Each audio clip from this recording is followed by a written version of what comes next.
చేదు ఉంటే ఉండే అది చేదున్న సొరకాయ ఇచ్చింది నాకు తెలిసే చేదు ఉంది కానీ అలాగే తెలియదు. ఇగో నేను మీరు మొక్కితే ఆడ ముంచుండి ఏడ మొక్కితే ఆడ మొక్కిపోయింది సొరకాయని అని సొరకాయ మీ బావ వాళ్ళు మొత్తం గిర్రా ప్రపంచం అంతా తీర్థయాత్ర తిరిగిండ్రు, ముంచిండ్లు, మొక్కిపించిండ్రు, సొరకాయని పట్టుకొని వచ్చిండ్రు.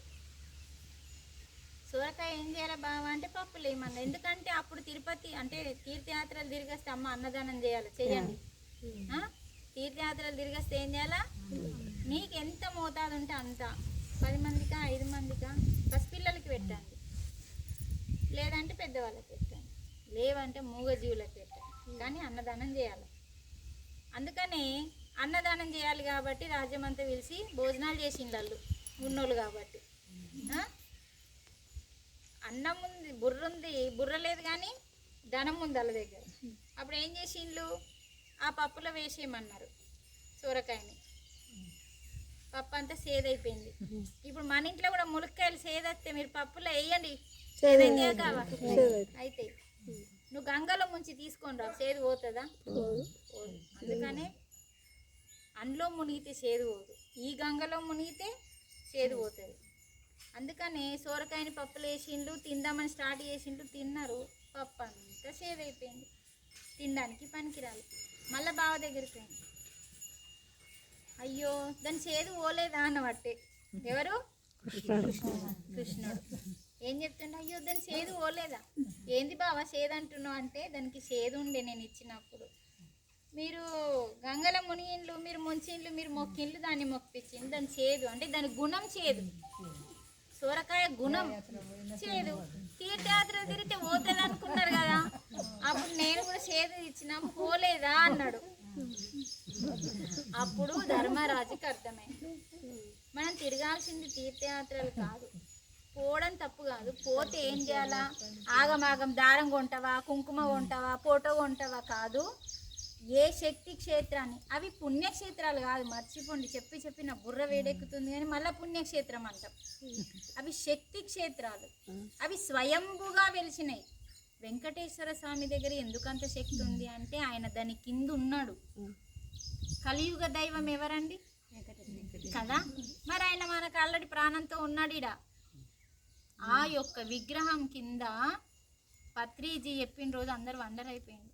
అప్పుడు నాకు తెలియదు ఆ విగ్రహం కింద ఎందుకు. మరి విగ్రహం ఖరాబ్ అయితే లేదండి, ఎన్ని వేల సంవత్సరాలు అవుతుంది కలియుగం స్టార్ట్ అయ్యి, అప్పటి నుంచి విగ్రహం అట్లే ఉంది కదా. అసలు ఎంత విచిత్రం చెప్పండి. ఒక పిల్లి నూనెని రాకితే అది కాపాడబడుతుంది, మరి దాని కింద ఆయన ఉన్నాడు కాబట్టి అది విగ్రహం కాపాడబడుతుంది. మరి అలాంటప్పుడు అక్కడ ఎంత శక్తి ఉంటుంది. యోగీశ్వరులు ఎందుకు అక్కడికి తపస్సుకి వెళ్ళి అక్కడనే సమాధైన్లు ఆ గుట్ట మీద, అది వైకుంఠం నుంచి వచ్చింది, అది భూలోకం గుట్ట కాదు కాబట్టి, వైకుంఠం నుంచి వచ్చిన గుట్ట కాబట్టి ఆయన స్వయంభుగా వెంకటేశ్వర స్వామి ఉన్నాడు కాబట్టి చెప్పులు లేకుండా మనం అక్కడికి పోవాలి. మనం ఈ పాపాన్ని కట్టుకున్నాం ఇన్ని రోజులు, చెప్పులు వేసుకొని మొత్తం కొండంతా తిరుగుతున్నాం, ఎండా అనుకుంటా. కానీ ఆ గుట్ట పైన వెంకటేశ్వరుడు నారాయణుడు ఉన్నాడని చెప్పి యోగులందరూ ఆ గుట్ట పైన కొన్ని లక్షల మంది తపస్సు చేసిండ్రు. అక్కడ వాళ్ళందరూ కొన్ని లక్షల సమాధులు ఉన్నాయి, అక్కడ దొరుకుతలేవు మనకి. ఏదో మనం అక్కడక్కడ లెంకినాం కానీ అన్ని జంగళ్ళల్లో అన్ని సమాధులే. కొందరేమో జీవ సమాధైన్లు, కొందరేమో స్వామి సమాధి చేసిండు.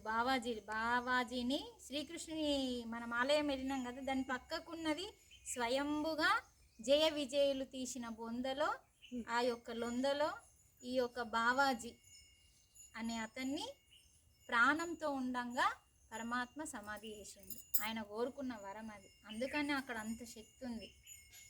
ప్రాణంతో సమాధి అయిన వాళ్ళు కొందరు ఉన్నారు, ప్రాణం పోయిన తర్వాత సమాధి అయిన వాళ్ళు కొందరు ఉన్నారు.